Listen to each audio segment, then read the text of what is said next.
Welcome to Rising Woman Leaders, a safe space for women to thrive in community where their voices and stories are heard.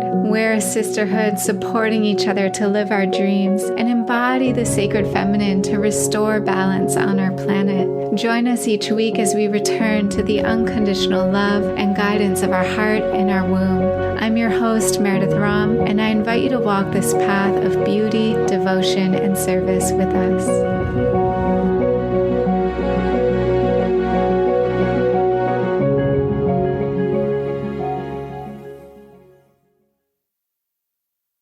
I'm here today with Asia Suler, who is a writer, a teacher, and ecological philosopher who lives in the folds of the Blue Ridge Mountains, North Carolina. She's the creator and concoctress of One Willow Apothecaries, an Appalachian-grown company that offers handcrafted herbal medicines and online education. Asia's work, which is a unique combination of herbalism, animism, ancestral healing, and earth-centered mysticism, is rooted in the belief that self-compassion is a force for ecological healing. Her forthcoming book of nature writing will be available in 2022 through North Atlantic Books. So excited to have you here, Asia. Oh, well, thank you so much for having me. I'm excited to be here with you. Yeah. I think I'd love to start just asking you, what is earth intuition? What does that mean to you? Yeah, so I think growing up, I heard the term intuition, and to me, it felt at times like this idea of intuition was disconnected from the earth, that intuition was something that came from elsewhere, beyond earth, beyond our earthly bodies, beyond the day-to-day. But what I've come to realize over time is that there is a deep intuitive knowing that arises from our connection to the earth. That being an intuitive person doesn't mean that you're always connected to the upper realms or, your higher or wider self, though you might be. But it can mean being deeply connected to the earth, being deeply connected to your body, that there is a profound stream of wisdom flowing from the earth that is here to support us and hold us and that we can receive. And I find that when I really root into what I call my earth intuition, the messages I get and the decisions I make have that sense of nourished groundedness, that they really are in alignment with my body and the processes of nature. And I think that we need more of this, right? That we need more action and thought that's aligned with kind of the rhythms of the earth is how I see it. And I think the earth is constantly telegraphing to us messages that help us not only live our best lives or our brightest existences, but those best lives and those brightest existences, when they're lived in alignment with what we're receiving from the earth, are actually here to benefit the planet as well. So when we tap into what I call our earth intuition, then we can really hear these messages from the earth that are invitations for us to step into our gifts as a way of giving those gifts as a part of the earth's healing. So amazing. I was reading on your website that you came to this path from having chronic pain. And I actually have a similar journey. I was really struggling with chronic pain in college and still comes up every now and then, but it was such a journey for me to come into my body and connection with it and to find my intuition and to lead me on a path that was much more a spiritual path than I was on before. So I would love to hear your journey. What was happening in your body? What led you to find this path? Yeah. I find that is it is a common story I find with people on this path, that there was some sort of hard initiation, basically, illness or pain or loss that sort of put a crack in the world. And through that crack, you were able to peer through and see that there was this other reality. So for me, when I was in college, I was diagnosed with a chronic pain condition called vulvodynia, which is a chronic pain condition of the vulva and the pelvic bowl. And it's still not a very well understood condition, in part because that is just not a very well researched area of the body, which is problematic and needs to be changed in our culture. But so at the time, I was experiencing this pain and I was going to so many different doctors, and nobody had any answers for me of, not only why it was happening, but what I could do to help myself. So I remember in particular, one of the last doctors I ever went to told me that my only recourse was to get surgery to remove nerve endings from this area of my body. And it was like this moment where this voice, that earth intuition, came into my head and just said, that is not the only way. And I really, from there, kind of diverted off that main path and started exploring other ways of healing and being. I just felt so failed in so many ways by Western doctors. And so really, one of the things I say is that the world inside my body was so uncomfortable. I had to reach outside, and where I went outside was into the woods and fields and forests, and to sit by the creeks and talk to the trees. And I felt like nature was the one place where I was really seen. Anyone who deals with chronic pain knows that a lot of the time that pain is invisible to people. And so I felt very invisible and unseen. But when I went to nature, I was held and I was heard. And I felt like when I was with the natural world, I was whole. I was never anything but whole with nature. And I started talking to these denizens of nature, and I started hearing them talk back to me. And that's really where my journey began. And so, I really became a seeker and went on to study in a bunch of different disciplines, including studying traditional Western herbalism, Reiki, flower essences, Taoist stone medicine, dream work, shamanic journeying. But all of it really spun out from connecting to the earth and just hearing from the earth directly that there is another way of being that is, so much more whole and healthful and joyful than what I had been experiencing. And it wasn't a short journey, but it took about 5 years. But I did eventually heal myself from this condition that I told was, something I was going to live with for the rest of my life. And like you, there's still times where I have pain come up or I have discomfort come up, but now I consider it my sacred messenger. It's always telling me something. It's normally telling me that I don't feel safe in a moment. And that in particular is a message that earlier in my life I ignored when my body told me I wasn't safe, and it got me into trouble. And so now when I have pain or discomfort come up, I know that that's my body's way of saying like, let's reassess.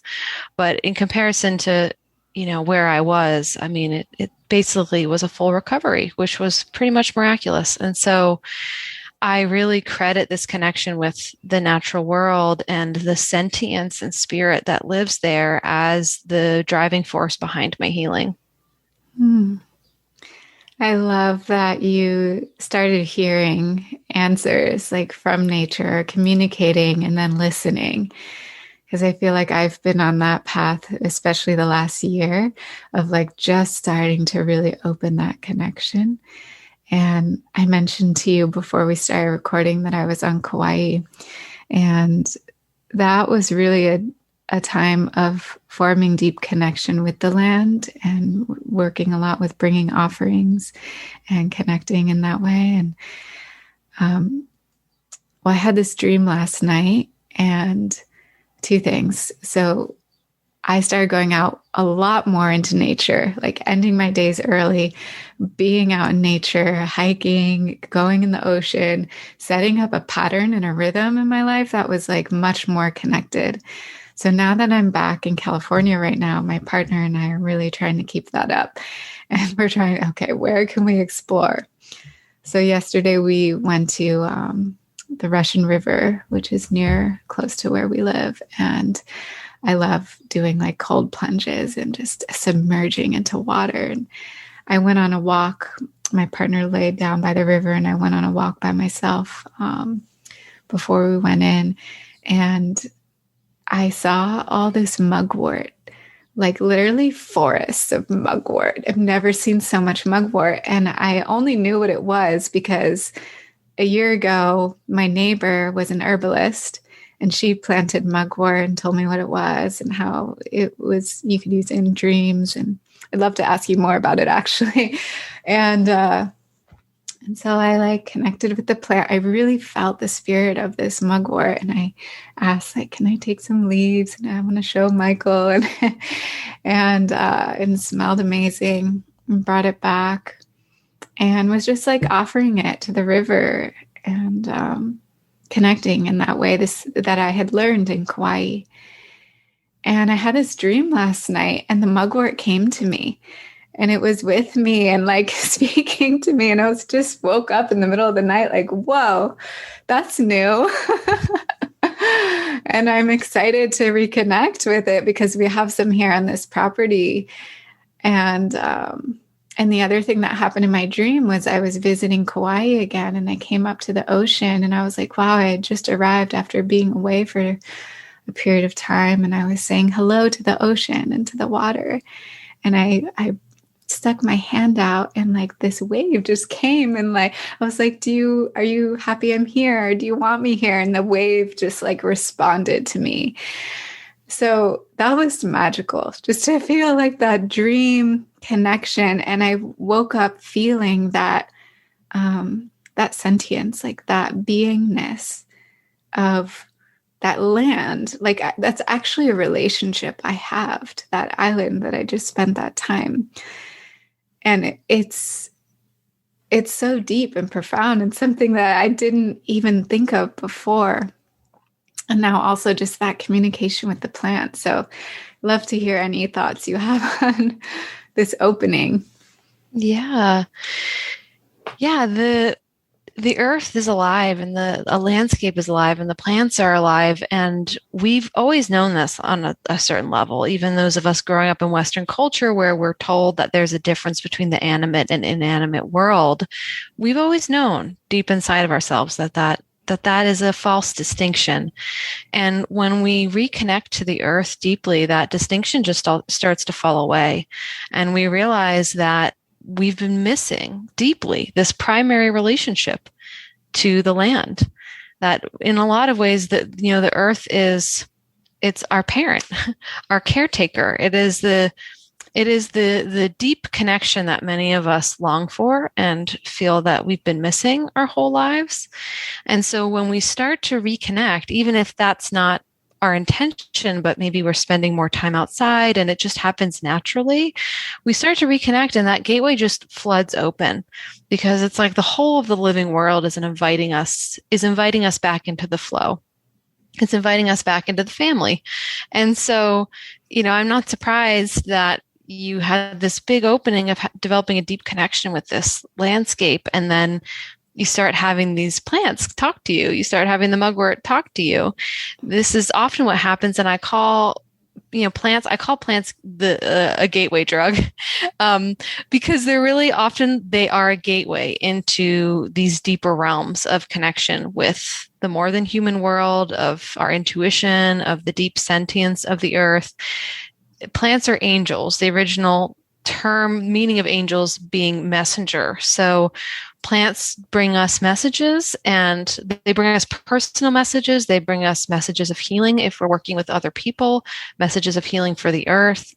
So I'm not surprised that you had this experience with mugwort, and then mugwort showed up so strongly in your dreams too, because not only is mugwort associated with the dream time and has been used throughout a lot of different cultures in history for healing and dreaming, but in our dreams, we kind of take all the filters down. So when I think about dreaming, dreaming is an experience in a wider reality. Sometimes we have dreams that are processing our day or processing our feelings, and we know those dreams. They feel kind of normal, but then we have these dreams that are are much different. They're bigger, they have texture, they seem to shimmer, and these dreams are experiences in a wider reality. And when we dream, our rational mind, especially the part of our mind that's been really trained by the culture we grew up in, can take a back seat. And so we can just have like a primary experience of the aliveness of the world. And I have found time and time again that plants will come to you in your dreams when they have medicine or healing to bring to you. When I was in herbal school, I would dream about the plants all the time. And I went to herbal school in part because I wanted to learn things like plant constituents and scientific names and disease process, because I knew that that wasn't my organic wheelhouse. Like I was way more in the realm of intuition and dreams and energetic medicine. And I thought, well, if I'm going to work with plants, with people and healing, I need to know this stuff. But really my home base, my native area has always been that more energetic realm of existence. And so even as I was, really getting down to brass tacks and studying plant constituents, I would still have these dreams where plants would come to me, they would talk to me, they would give me information to help with my clients. And over time, I really realized that that was the stream of information that was the most potent, this inner guidance, this dream connection with the plants, and that my more scientific background was supporting me in having my practice and teaching my classes, but that the true deep healing was happening when I listened to those dreams and to that intuition. Mm. The true healers are the plants, like just working through you, sending their messages. Yeah, absolutely. And plants will use you in that way. They will. Yeah. So you'll find that you develop deep relationships with a certain number of plants. And then all of a sudden, it just seems like everyone who's coming into your life needs that plant. You're like, okay, am I just like making this up? Am I just like thinking everybody needs mugwort now? But actually, it's the opposite. It's that this plant is working through you to find those people. And so because you're in resonance with that plant, you're calling in people who could really benefit from making a connection with that plant. Aha. Beautiful. Can you tell me just a little more about mugwort, anything that it's good for helping heal, and how I can work with it? Yeah, so mugwort is used as smoke medicine in a lot of different cultures. So that is one of my favorite ways to work with it. And it's a way to work with it that's safe for anybody. So the easiest way to do that is just to collect mugwort and dry it. So to make a smoke bundle, you take the herb when it's still fresh, and you take a small piece of twine, like sewing thread works well, and you wrap it tightly from end to end. So from the woody parts of the bottom all the way to the tips and then back down again. And you want to wrap it really tight because as it dries, it'll shrink. But then once it dries, you can use that as smoke medicine. And I use that in my healing sessions. I use that in my own meditation practice. Mugwort really does help open the portals of the imagination. So our portals of our imagination is that connection to that wider realm and our connection to our intuition. So it could be helpful if you're working on a creative project, but it also could be helpful if you're sitting down in meditation, or you're doing a channeling session, or you're sitting down with someone to engage in a healing session with them, that the mugwort will kind of like open up the portals of your awareness. People do also take mugwort specifically before they go to sleep to enhance their dream times. So often they'll do that as a tea, but I like to use the smoke too. Some people have really, really vivid dreams with mugwort, like too vivid. So just to anyone who's listening, if you take mugwort before bed and you're like, okay, that dream was like a little bit too much or a little overwhelming, to know that it's okay to step it back, or maybe work with mugwort in a different form rather than a tea or tincture. Work with it as smoke medicine or even a flower essence. Flower essences are very, very gentle. Mugwort is really moving. So as a herb in Western herbalism, one of the things that we use it for is menstruation, to literally like get the blood moving and to bring on menses. And interestingly, if you've ever gone and gotten acupuncture and had moxa placed on you, moxa is Chinese medicine mugwort, and it's often placed on points to get the qi moving. So we can see cross-culturally that different people around the world have figured this out about mugwort because mugwort has told them that they do move a lot of energy. So, just to be aware of that it can feel sometimes if you take it internally, it can feel a bit stimulating for folks, which can be nice if you're needing stimulation, or can sometimes be a little bit too much if you're already very stimulated or activated in that moment. But some people do also use mugwort to stimulate digestion, and sometimes literally just a couple drops.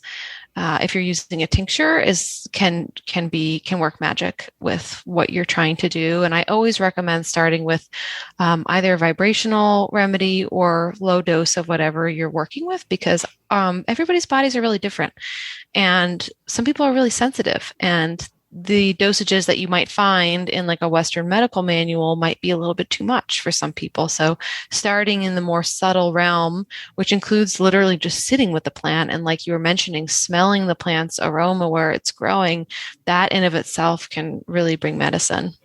Yeah.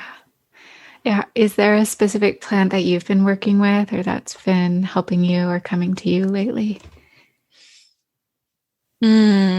Well, I definitely am on the path right now of working a lot with flower essences and less with sort of physical herbal medicine. I go through waves, and often in spring, I just get really excited about flower essences. And, one of the flower essences that I just love working with so much is rose.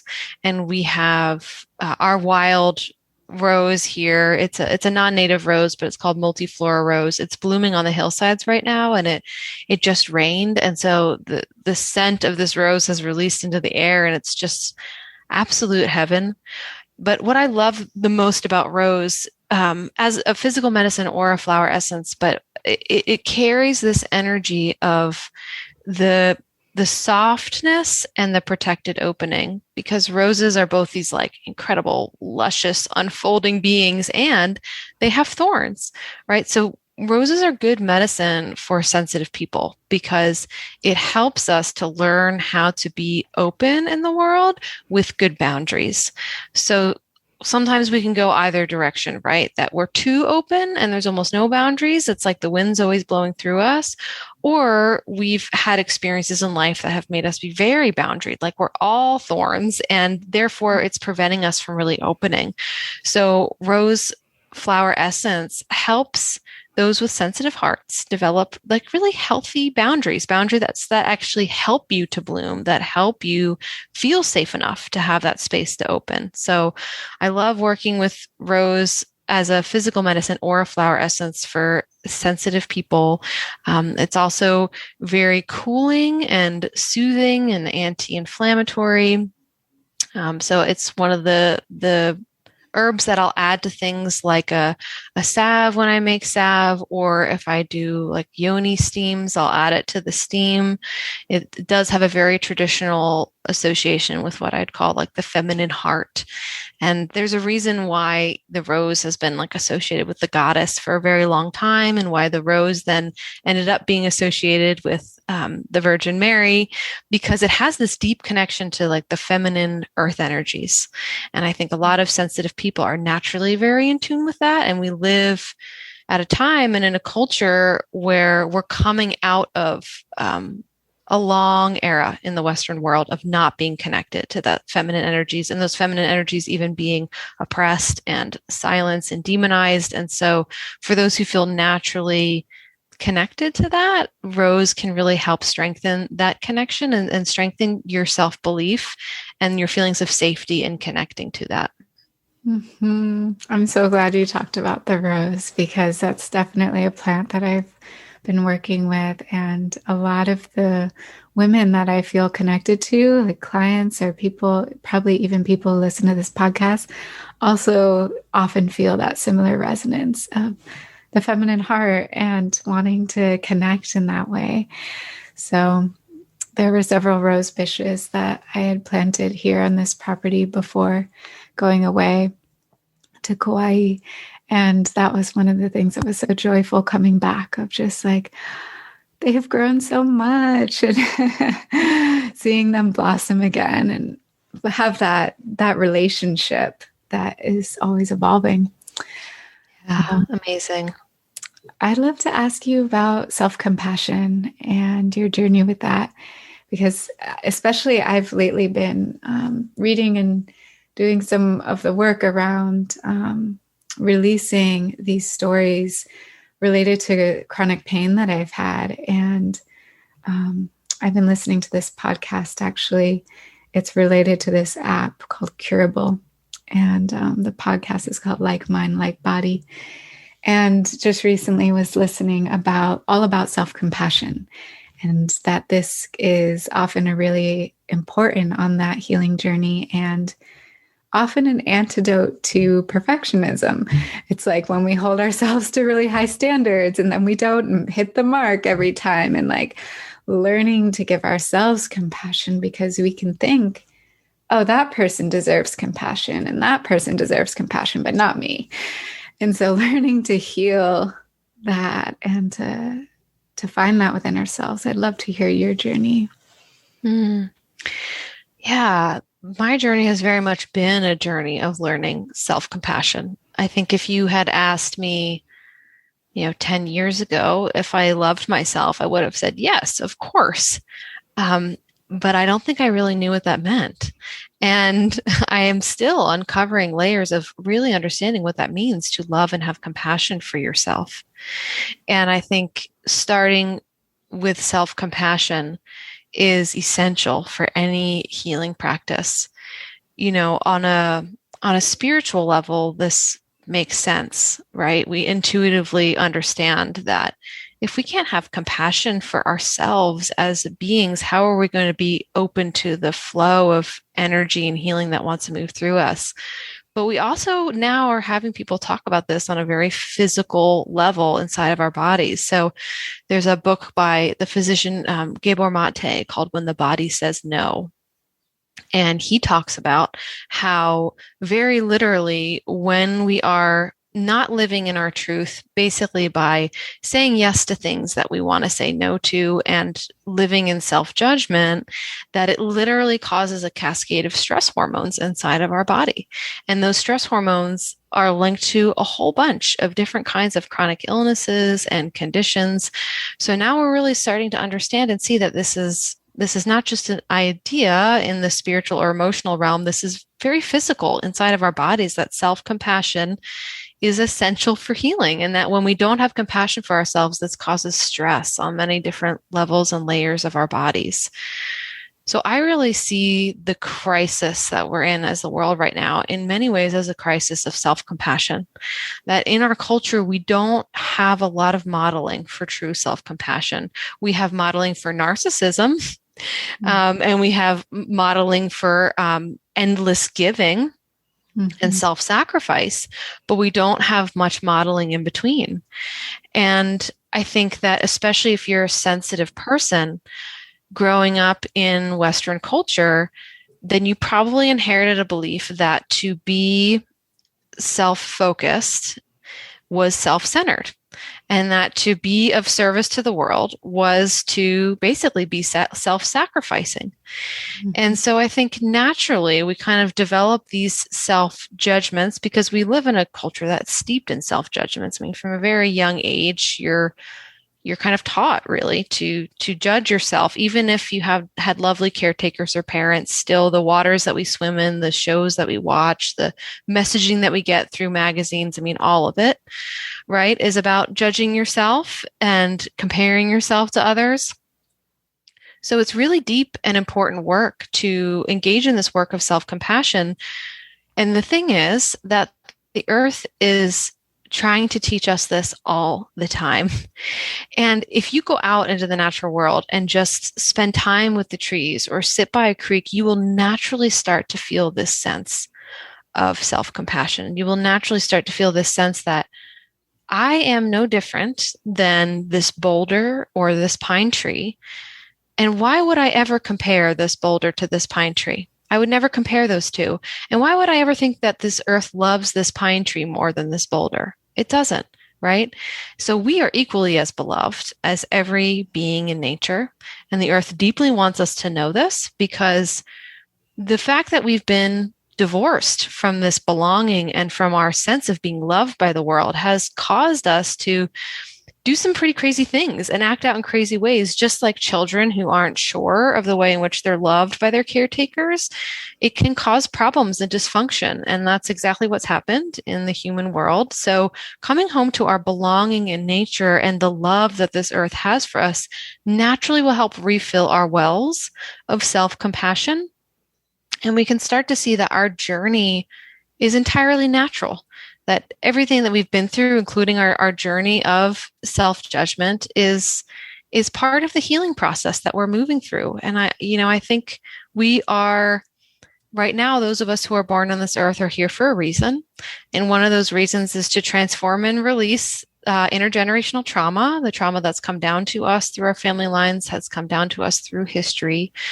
And self-compassion is absolutely essential for that. In fact, what I found through my own therapeutic work and my understanding of trauma-informed healing is that just becoming present with acceptance with ourselves naturally starts to heal trauma. We think we have to do something very complex or, elaborate, this like multi-tiered ritual, and sometimes those help, but ultimately, the goal of trauma-informed work and therapy is to become present with yourself, to be in the present, and to learn that sense of self-softness, acceptance, and compassion. And it's been amazing to me to see how much can start to dissolve away, things that I thought I would just hold for the rest of my life, when I just can be in that moment with myself. And I can accept, for example, that I'm a sensitive person and I get overwhelmed easily.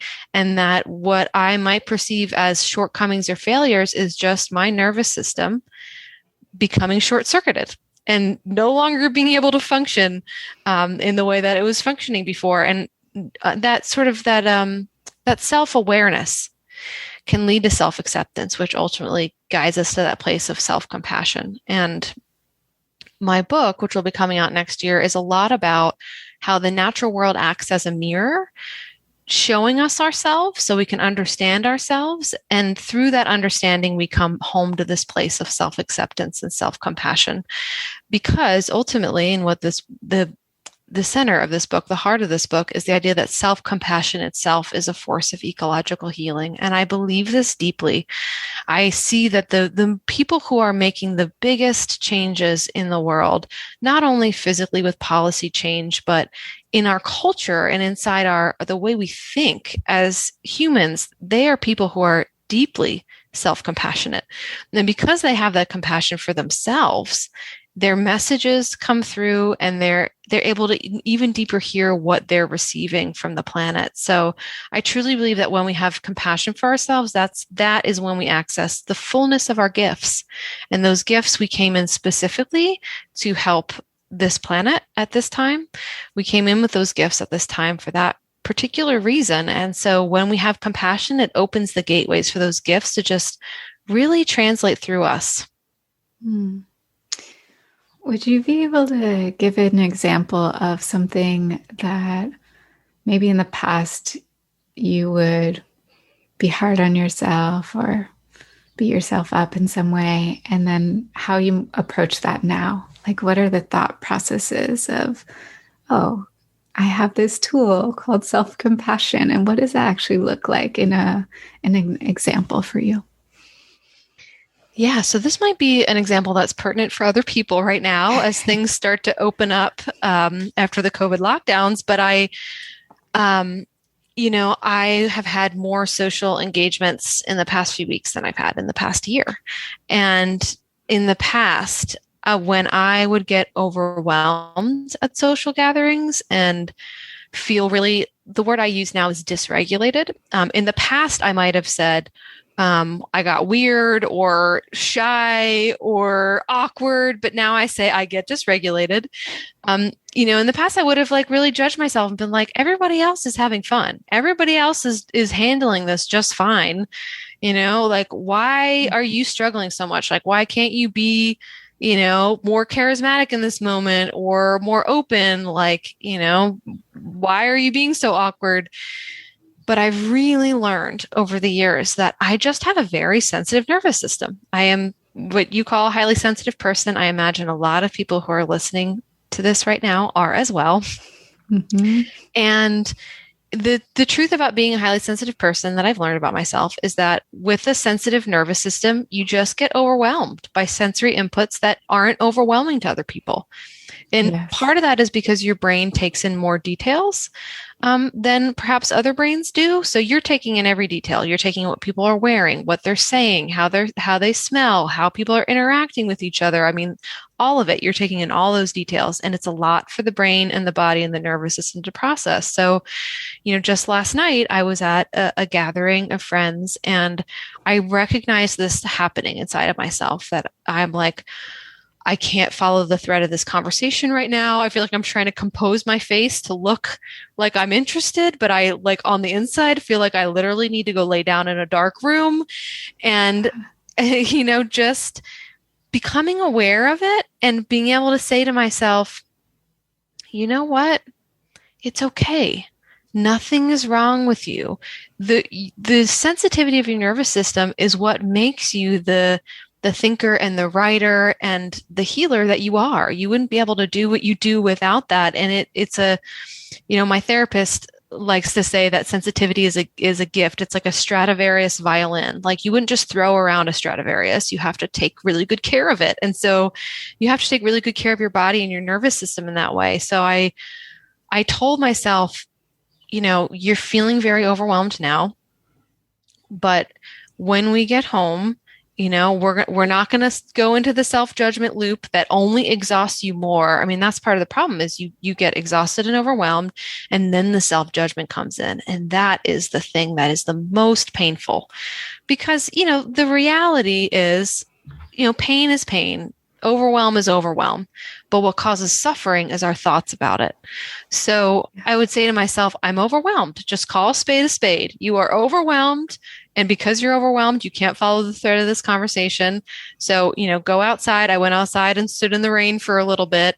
And then went home and expected nothing of myself. And I could feel my brain start to try and go in those loops of like, thinking back on the night and being like, well, did I do a good enough job of making that person feel loved or seen? Like, was I acting strange? And I literally caught myself in that loop and thought, you know what? You can think about this tomorrow.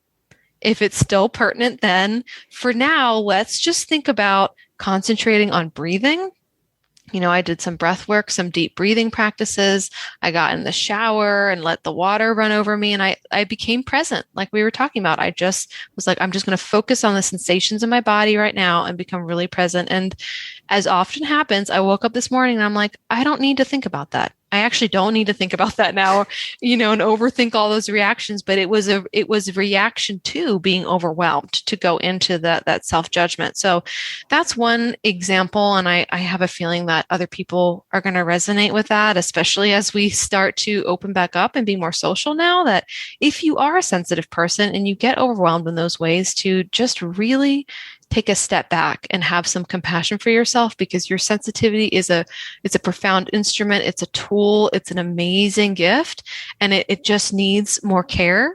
And that is a beautiful thing. And that is a good thing. And you can, through practice, be able to catch yourself in the loop of judgment. And when you do, you really start to set yourself free. Yeah. I'm so glad I asked. I needed to hear that example. I think a lot of people did. Yeah. It's so important to catch ourselves in those moments. And in particular, I started noticing it with some gatherings that were happening outdoors of just like, gosh, I've become even more sensitive through the pandemic, and had to have a conversation with my partner that I think I'm done with big gatherings. And like, I just needed to give myself that permission. And, who knows, my intuition will guide me moment to moment. But I did have a few experiences where I needed to leave early and give myself that permission and just take care of myself and not judge myself. And it's hard. It's a practice because we think, oh, everyone else is outgoing, everyone else is having fun. Why do I have to sit this out? Or why is this too much for me? But honestly, I have so much fun just reading a book in my bed with my cat. Yeah. And like that might be Agreed. way more nourishing for me. Yeah, I think that's been one of the gifts that's come out of this extremely hard year is really getting in touch with our nervous systems and realizing what actually feels good. I think a lot of us were on autopilot of like, well, this is what you do. This is what people do. You know, you go to the gatherings, but you do the things, but this past year has really shown you like, oh, well, what is actually like my comfort zone? What is actually like my home zone where I feel most fulfilled? And I think that a friend of mine is calling them your COVID keeps, like the things you want to keep from this COVID time. And that is definitely one of them for me is really taking a lot of time for aloneness and stillness. Like I knew before the pandemic that I need a lot of that, but I had no idea how much I really needed long periods of that. Like I'm so much more fulfilled when I take long periods of that. And one thing that is a for sure COVID keep for me is I started turning off my phone for 24 hours each week. So I have a friend who keeps a Orthodox Jewish Shabbat. So it's always been a thing. Everybody knows that you just cannot reach her from sundown Friday to sundown Saturday. We've been friends for a long time. And it's normal. Like everybody knows, you just can't reach Sarah during those times. So I decided, okay, I'm going to start doing this sundown Friday to sundown Saturday. So now everyone will know you can't reach me or Sarah, and and it has been a true lifesaver. Like I love my 24-hour Shabbats now. You know, I turn off the phone, I turn off the computer, and as things start to pick up again a little bit, and I do incorporate more of seeing friends and gatherings, that is one thing that I am keeping because it is amazing how much space is created inside my body and imagination and nervous system when I just take 24 hours to just drop out of all the inputs except for, you know, being with my partner and, you know, our cat and our dog and being in nature. It returns me to myself every single week. Hmm. Mm-hmm. Yeah, my partner and I practice Shabbat in terms of not working on Saturdays. And there have been a couple times I've done no tech, but that's such a good reminder of just how much we can get filled back up. And I started doing this also in Hawaii, was just putting my phone on airplane mode for a good part of the day, at least like with sunset, and not turning it on until the morning. And that was also just really powerful to be like, no, no one can reach me now. I'm not going to be looking at the screen. And we need those times to refill and reconnect with what's arising within us rather than just receiving information from others and responding. Yeah, absolutely. We don't realize how much our attention is constantly going to our devices because, you know, it's how we interact and we have these inputs coming in. And I think, yeah, turning it on airplane mode or turning it off, it's like you realize that in this program in the back of your head that was saying, oh, I have to pay attention to this, gets a break. And so you get a break and your mind gets a break, and just without a doubt, Saturdays are the most creative days of my week for that reason. Love it. Yay. So I know that as an entrepreneur, as a creative person, as starting your own business, sometimes fears come up when we're really sharing ourselves creatively in the world, expressing, being seen. I'm curious, just when you think back on your journey of becoming an herbalist and then becoming a teacher and sharing yourself, have there been any big moments of fears that you've faced or things that you've overcome within yourself to really share your message? What was that for you, and how did you move through it? Oh, absolutely. Yeah. I mean, Yeah. I I have a course called Business as a Spiritual Journey because I literally think that's what starting a business is. It takes you on a deep journey of the spirit. And you will come up against all your blocks, like all the judgments you have about yourself, all that stuff that's been like sort of lurking in the way will all come up when you start a business. So for me, I started my business when I was in my mid 20s. And, part of this business was working with people in consultation, like on really deep, deep stuff, like deep emotional, spiritual life stuff, and starting to write and share the thoughts that I had been having shared with me from the earth and experiences in my practice. And the thing that was hardest for me at that time was I had this thought running in loop on my head, which has been a bit of a lifelong thing, but basically a feeling like, I am too young to be sharing this information. Like, who wants to listen to a 25-year-old share life advice? Like, I really felt like this is ridiculous, like, even though this is what I'm so called to do and share right now, like talking about this stuff is what lights me up. And, surprise, surprise, being with my clients, like this is what they want from me. Like they don't want me to give them straightforward herbal advice.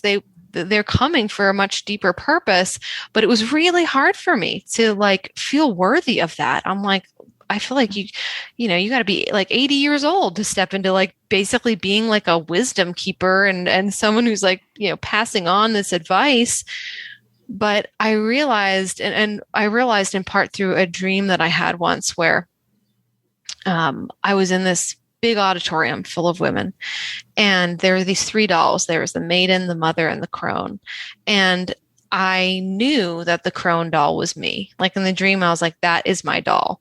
But I felt like I had to take the maiden because there were all these elders in the room and I didn't want to be disrespectful. But it was like I knew in my soul and my heart that that wasn't who I was. And I woke up and I realized that that's exactly what I've been doing in my business. I had been continually taking on this archetype of the maiden because I thought that's what I had to be, when really my soul was saying like, go ahead, step into being that wisdom keeper, step into sharing what you're hearing. And it was really scary at first to be like, okay, I'm going to start writing these like philosophical blog posts about, deep concepts in like life and spirituality and being. I thought, who is going to want to read this? But what happened was that my business actually started to take off because before that, I had been constantly in conflict with myself, like constantly being like, okay, don't share that. That's too much. You don't have the accolades to share that. You don't have the life experiences. But when I just said, basically F it, I'm going to put this out there. That's really when I started connecting with people. That's really when I started finding the people that I was meant to be working with. And time again, they would say, oh, it was this blog post or this thing you shared on social media that really called me into you. So it's actually how I found my people, by just trusting that impulse inside of me. And I think there's always someone who we think we're not allowed to be. And that's exactly the person that we're asking ourselves to become.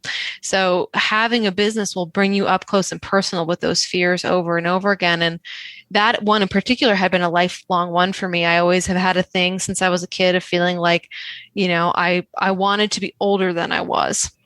Mm-hmm. And so this really brought me in contact with that and embracing that I can be 25 and still be the, mature, thoughtful person that I was on the inside, and share that. And people aren't going to scoff or think you're ridiculous. They'll either resonate with it or they won't.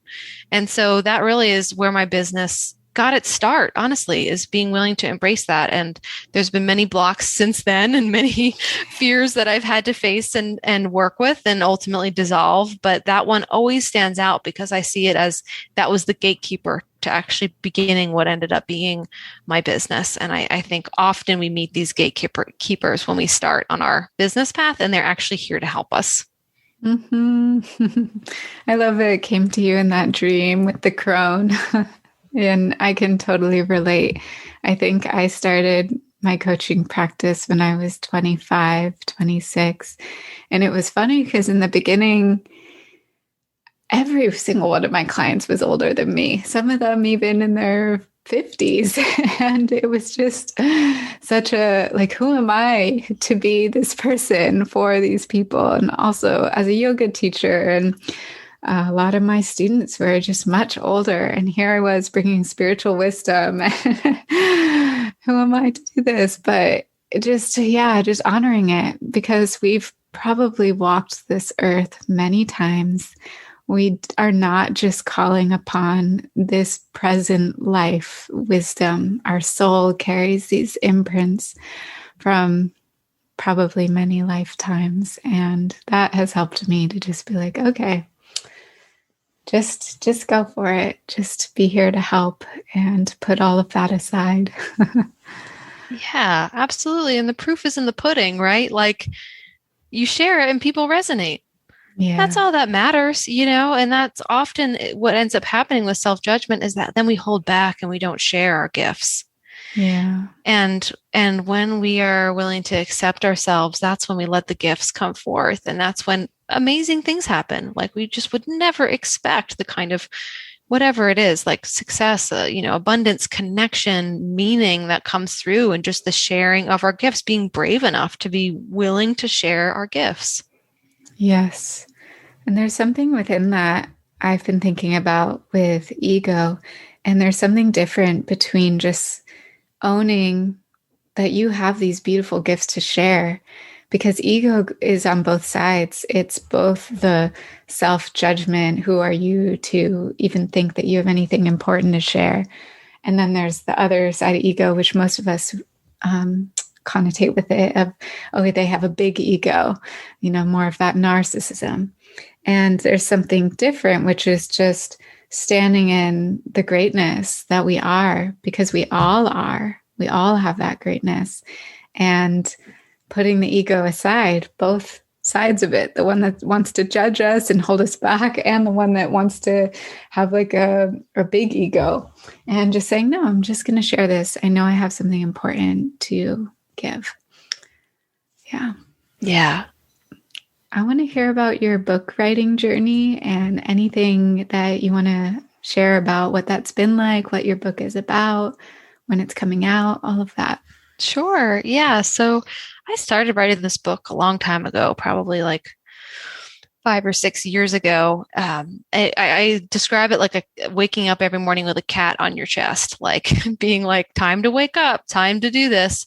But I didn't understand for a while what the book was actually about. And it's because the book was helping me to understand what I was doing, what I was talking about, what I was working with, which is this concept of self-compassion as a force of ecological healing.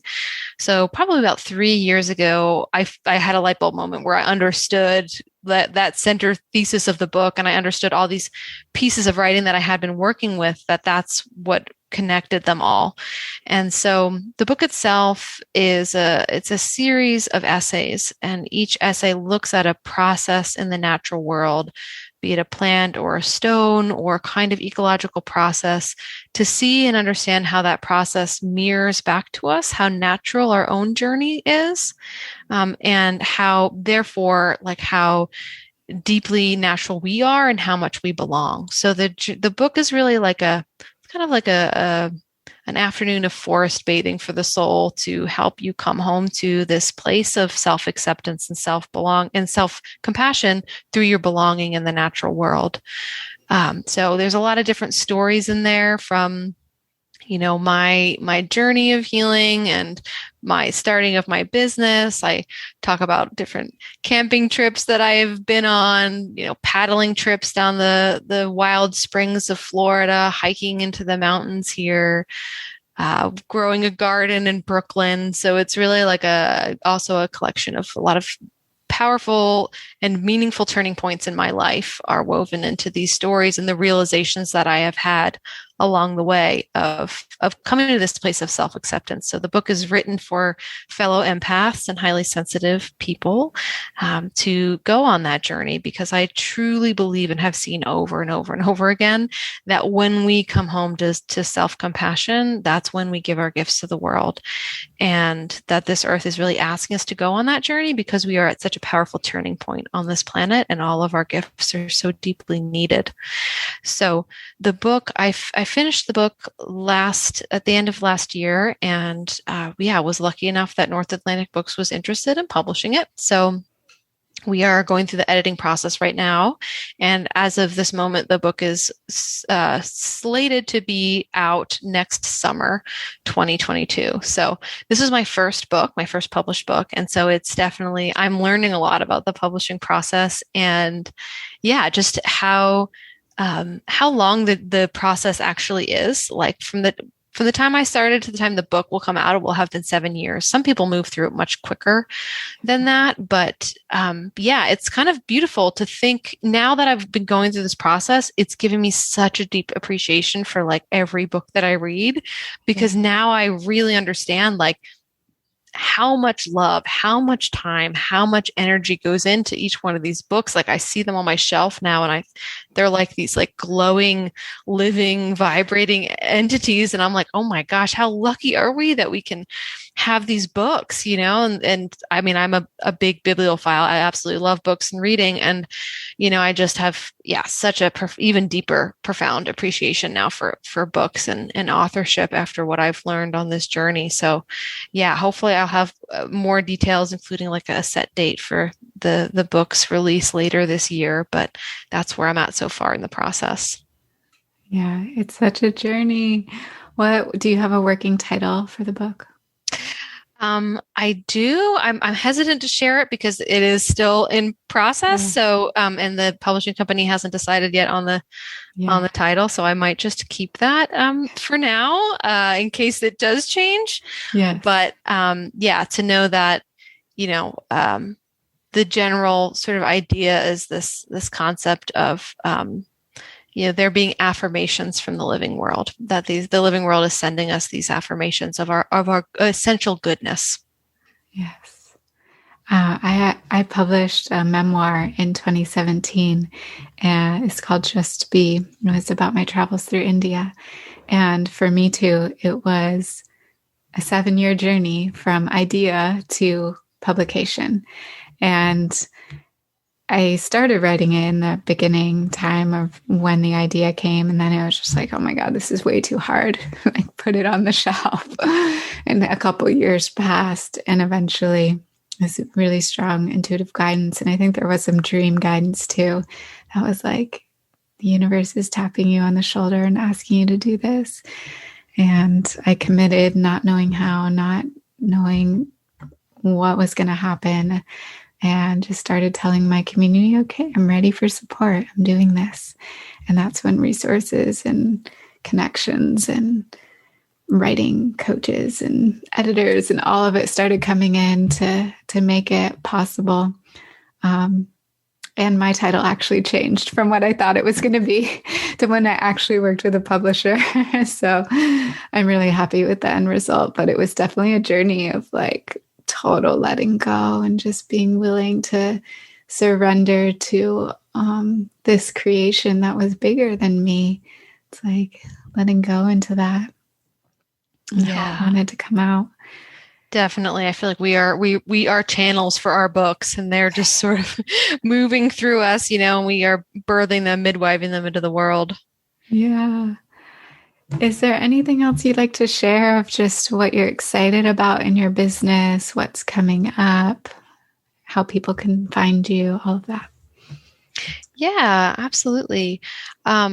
I would love to connect with anyone who's listening and is feeling that heart tug to be in connection with me and the work. So my website is onewillowapothecaries.com, and I do have a collection of online classes there, both one-off classes and longer programs. So right now we just got a fresh new crop of students in intuitive plant medicine, which is our ongoing in-depth program in energetic, spiritual, and intuitive plant medicine. So been really loving welcoming in those new folks coming in with this new growing season and summer. And so that's something I'm really excited about right now. And yeah, if you go to the website, One Willow Apothecaries, I also have a free quiz called Your Earth Healing Archetype. So I have found through the past 10 years of working with clients and students that there were these 5 archetypes that came up again and again that really help people understand the nature of the gifts they're meant to bring to this world. So that quiz is on the website, and we've had, I think, around like 30,000 people now take it, which is really amazing and just been so incredible to see how people resonate with it and what it brings to them. So yeah, the quiz is free. You can move through it and get your archetype at the end. And then if it resonates, you can sign up with your email for a free class. You have access to actually all 5 classes about each one of the archetypes, and you can learn more about what those gifts are, how to give them into the world, how to navigate the challenges of this beautiful archetype that you embody. Yeah, and I am also on social media. If anybody would like to connect there, I'm on Instagram, Facebook, and YouTube under my name, which is Asia Suler. So any of those places are great places to connect. And yeah, I would just love to hear from anyone who heard this podcast and was moved in any way or felt resonant with the conversation that we just had. Thank you. I'm sure there are lots of people feeling that. Do you have any closing words before I end this conversation with a short prayer? Yeah, I think I would just say to everyone listening at this moment in time to just really remember to be gentle with yourself, especially as we're entering into this new phase of when we're recording this sort of awkward post-pandemic phase where all of us are kind of like getting our bearings again and continuing to follow the thread of what we've learned this past year and the thread of our passions and interests and the things we really long for, that along the way to remember to just really be gentle with yourself, because that gentleness is the thing that's really going to open the path ahead of you and really help that future that you're seeing and longing for to unfold. Love to invite us to take a moment to just close the eyes and to just bring that into our hearts. And for everyone listening, just to really receive any of these gems that want to stay with you as you go out into your life. That gentleness, that self-compassion that we can carry with ourselves. The ways we talk to ourselves and catching ourselves when we get into self-judgment or negative thought loops. Just breathing in that self-compassion, that kindness. Just bringing my hands together, the deep bow for your being here at Asia and sharing your wisdom with all of us. So grateful. Thank you for doing your work in the world and sharing all that you are being called to share. So blessings to everyone listening, and to you, Asia. Thank you. Thank you so much, Meredith.